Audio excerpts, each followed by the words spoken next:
اور اپنے ماں باپ کا شکریہ ادا کر، اس لیے کہ پیدا کرنے والا اللہ ہے اور جس مادھیم سے پیدا کیا وہ ماں باپ ہے۔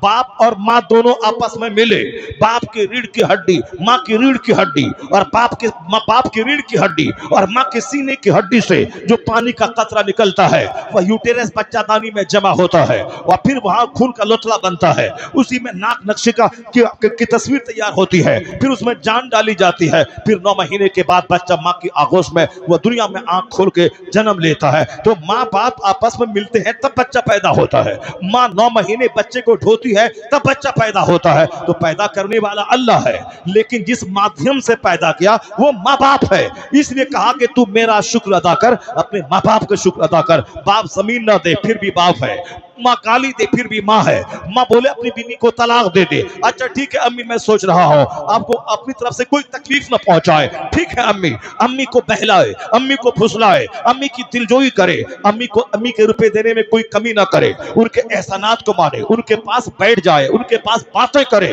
اس لیے کہ جس طرح بچپن میں پیار کا مستحق اور بھوکا بچہ ہوتا ہے، اسی طرح بوڑھے ماں باپ بھی پیار کے بھوکے ہوتے ہیں، کیونکہ بڑھاپا اور بچپن دونوں ایک جیسا ہوتا ہے۔ تو بچپن میں بچوں کو ماں باپ کا پیار چاہیے، اسی طرح ماں باپ کو بڑھاپے میں بچوں کا پیار چاہیے۔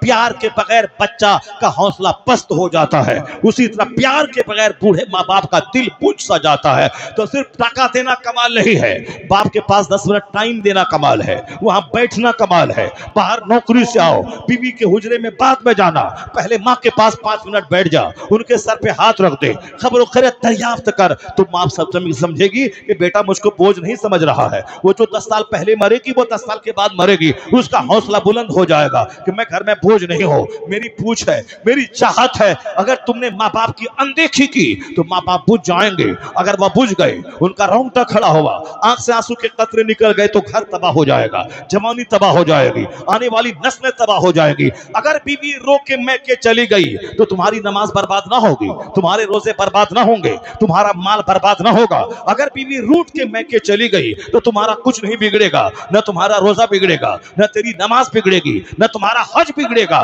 مگر اگر ماں ناراض ہو گئی تو تیری دنیا بگڑ جائے گی، تیری آخرت بگڑ جائے گی، کیونکہ اللہ راضی ہوتا جب ماں باپ راضی ہوتے ہیں، اللہ ناراض ہوتا ہے جب ماں باپ ناراض ہوتے ہیں۔ اس لیے بیوی اور ماں دونوں میں اگر کمپیریزن کی نوبت آ جائے، ویسے تو مرد ہونے کے ناطے بیوی کو بھی خوش رکھ، چونکہ صرف ماں کے پاؤں کے نیچے جنت نہیں ہے، بلکہ بیوی کے منہ میں جو پیار محبت کا لقمہ ایک شوہر ڈالتا ہے، ہر لقمے کے بدلے میں ثواب ملتا ہے، اس لیے بیوی کے منہ میں لقمہ ڈالنے میں بھی اجر ملتا ہے اور بیوی کی دلجوئی کرنے میں بھی ثواب ملتا ہے، چونکہ وہ ماں باپ بھائی بہن سارا سماج چھوڑ کر میرے لیے آئی ہے۔ وہ پیدا ہوئی بہار میں پیدا ہوا اتر پردیش میں، وہ اپنا سارا سنسار چھوڑ کے میرے پاس آ گئی۔ میں پیدا ہوا اتر پردیش میں، میری بیوی رہنے والی بمبئی تھی، وہ سارا سنسار چھوڑ کے میرے پاس آ گئی۔ تو جو ماں باپ بھائی بہن سب کو چھوڑ کے صرف میری محبت میں میرے پاس آ جائے اور میری دنیا کو بسا دے اور سارا سماج سارا گاؤں چھوڑ دے، تو اس کے بدلے میں کیا دوں اسے؟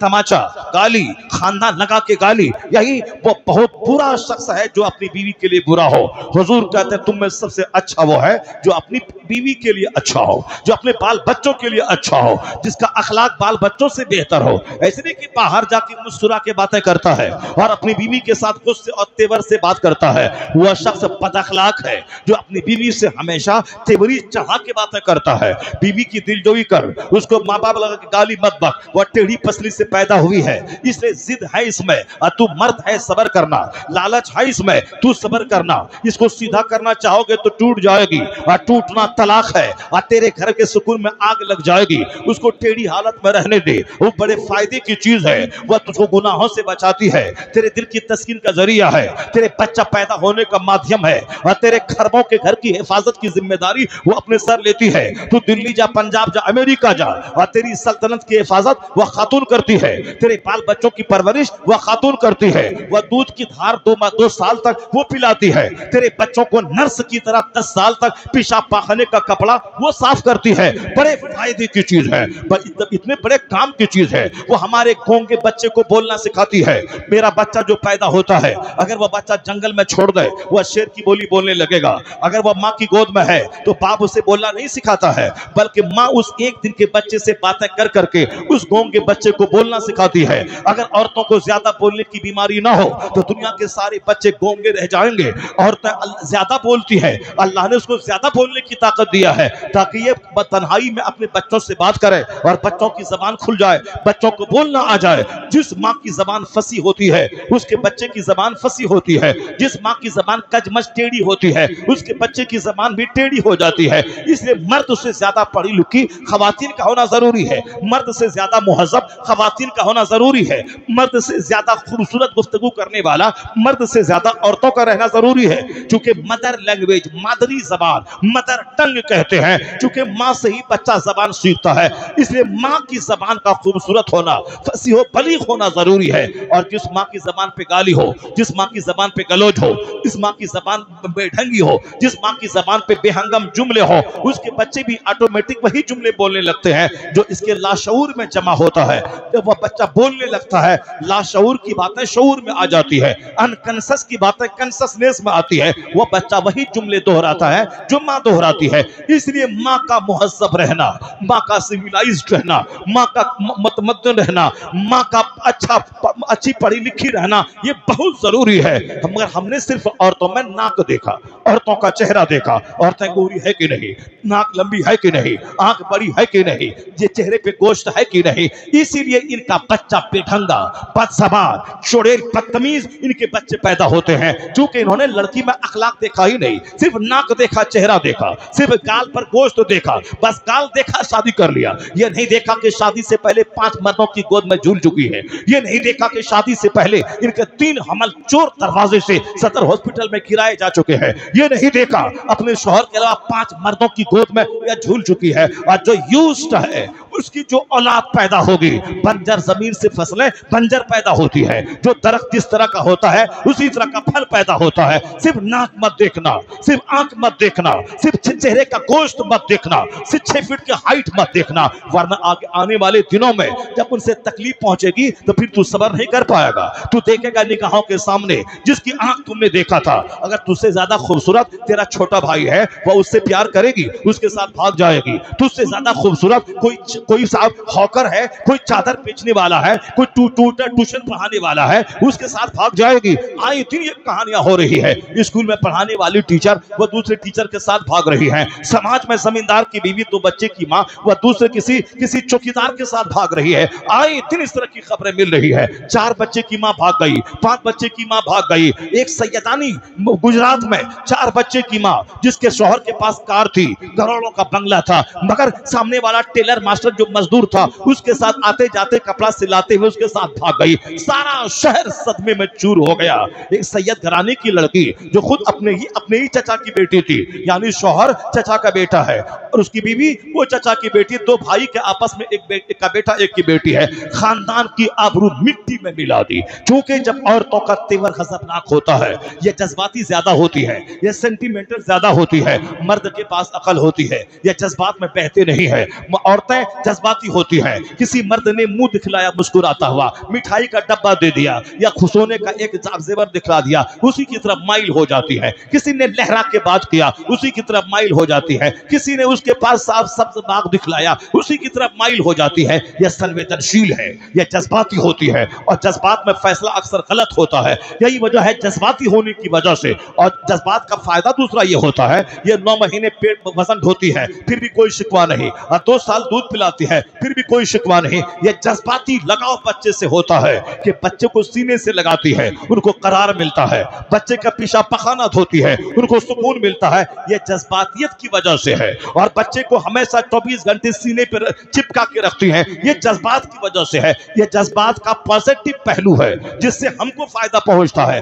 جذبات کا نیگیٹو پہلو ہوتا ہے. وہ نیگیٹو پہلو کہ کسی نے مسکرا کے بات کیا, اور کسی نے لہرا کے فون سے بات کیا, اور کسی نے سبز باغ دکھایا, اگر یہ اس کی طرف مائل ہو گئی تو وہاں بھی جذبات کا غلط استعمال ہوتا ہے. وہ جذباتی ہو جاتی ہے. وہ نہیں دیکھتا آگے کیا ہوگا, وہ نہیں دیکھتی پیچھے کیا ہوگا, وہ نہیں دیکھتی بچوں کا کیا ہوگا, وہ نہیں دیکھتی شوہر کا کیا ہوگا, وہ نہیں دیکھتی خاندان کا کیا ہوگا. جذبات میں بہہ کر وہ غلط قدم اٹھا لیتی ہے. یہ کئی لاکھ مسلمانوں کی بیٹیاں جو کافروں کے ساتھ بھاگ گئی, یہ جذبات میں بہہ گئی. پیار محبت کے نام پہ جنت بھول گئی, آخرت بھول گئی,